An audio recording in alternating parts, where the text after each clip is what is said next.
Today we are working on a 1989 Dodge with a 318 V8.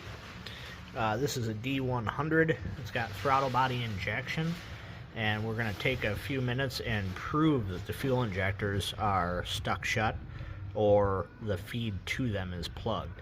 So I have this external tank hooked up to the feed back there, and then the return line is blocked off, and I have the feed and the return from the tank looped. So I'm putting about 45 psi to those injectors right now. I'll show you that on the gauge. So we're going to hook up the oscilloscope to that green wire, which is the feed to one of the injectors, just to prove we have injection pulse, and it's not going to spray any fuel.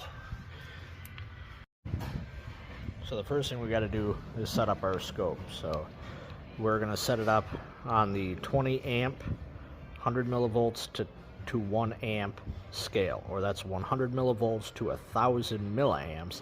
So that's going to be a 10x scale. So we're going to go ahead and hook that up. Zero it. Get it hooked over that green wire.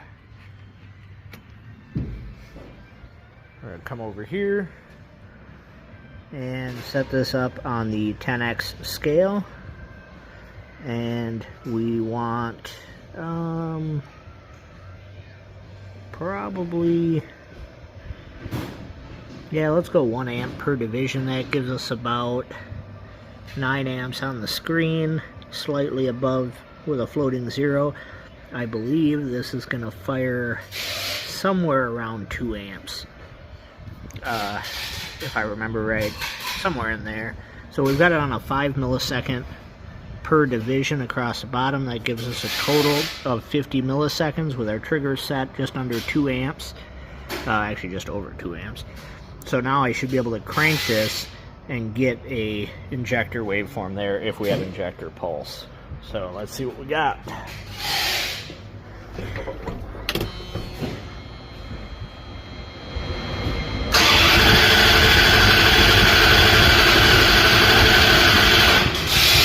So you can see we do have injector pulse,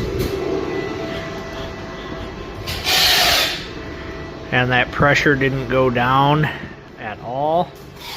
We are feeding it with about 35 psi, but it hasn't dipped at all. And the